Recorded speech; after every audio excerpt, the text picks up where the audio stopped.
You guys missing a big piece right here. Oh.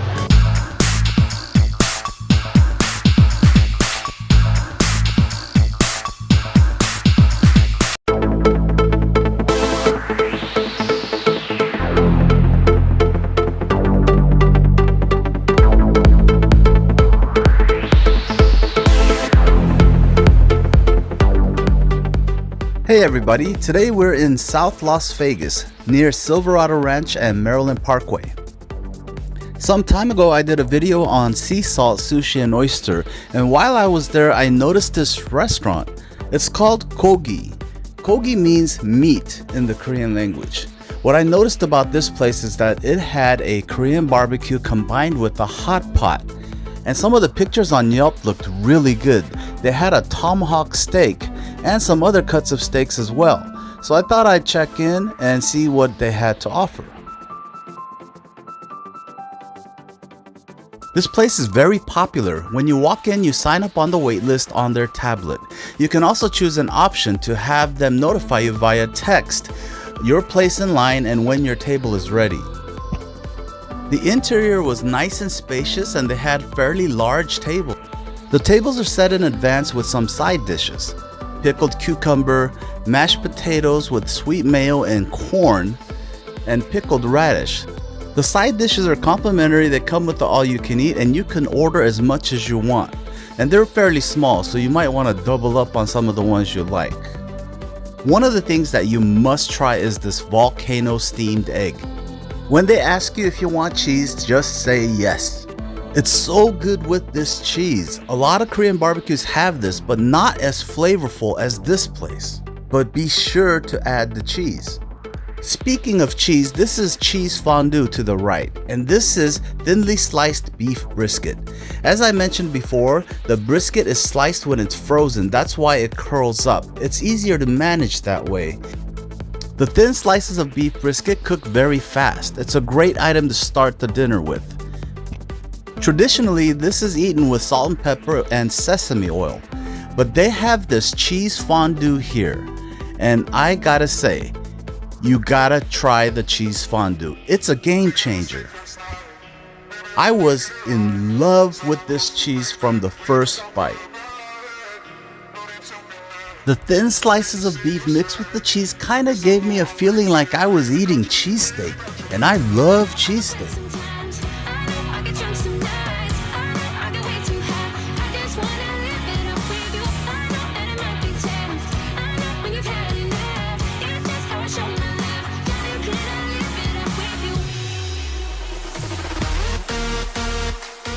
The thin slices of beef brisket is not marinated and gives you the true beef taste. It's not sweet at all. It goes good with the salt and pepper and sesame oil. However, the cheese fondue just was the best. This is beef belly. It kind of looks like pork belly. The beef belly is supposed to have a lot more fat, so you get more of a richness. However, I didn't really prefer this more than the brisket. I think the brisket was better with the cheese. In fact, everything was better with the cheese.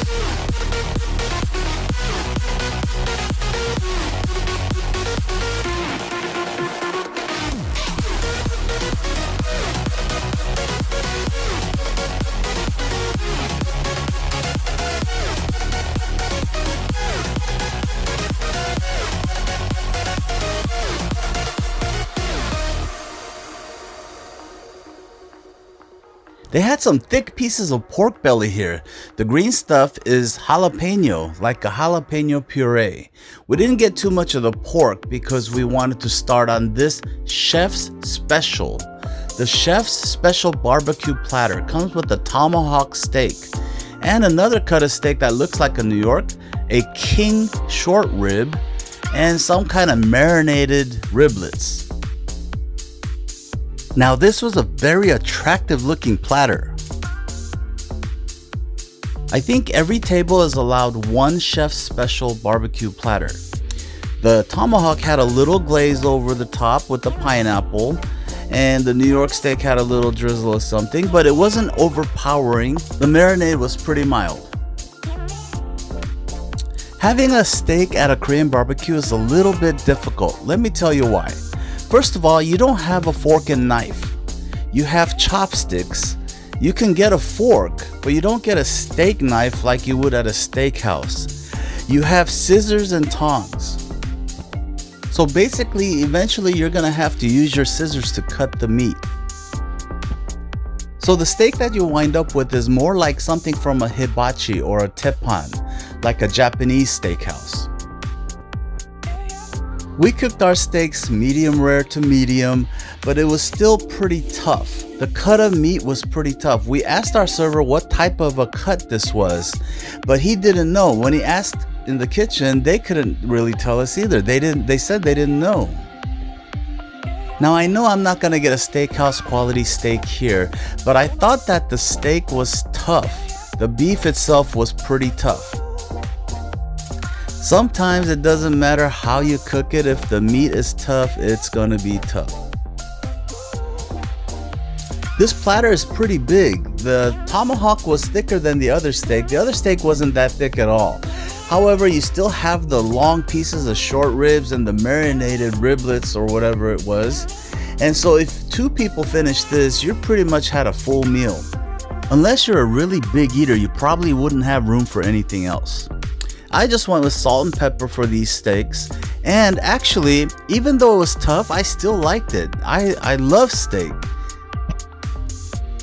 It's just that I've been spoiled a little bit by going to these upscale steakhouses. But because this platter is so large, I think I might pass the next time on this large one in order to try all the other cuts of meat.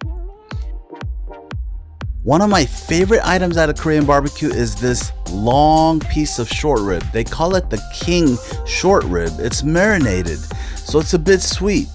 But this is so tender and usually has a lot of marbling. This is usually one of the prime dishes at other Korean barbecues. If you get something like this at other places, they usually limit you to 1 or a very small amount. And like most all the other cuts of meat, you do have to cut them with the scissors.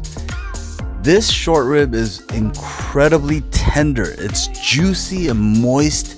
It comes marinated in the traditional Korean marinade, which is on the sweet side, a little less sweeter than teriyaki. Now this barbecue also comes with the hot pot, so we eventually got around to getting the hot pot. We chose to get the spicy soft tofu that came with a lot of seafood. When we were eating, they only had 4 kinds of hot pots available. On Yelp, they had pictures of all kinds of other stuff like this seafood platter, but I was told this was no longer available. So this is the hot pot that we wound up deciding on. The only problem I had was the small plastic spoons. They did give us a soup ladle. I should have just ate with the soup ladle because it was really difficult eating soup with that little tiny plastic spoon. Now the hot pot here is not like something you'd find in a hot pot specialty restaurant or like at a shabu shabu. It's more of like a soup. You're not served the vegetables and the meat separately. They're all included in the pot. So they bring you the pot and you just heat it and eat it.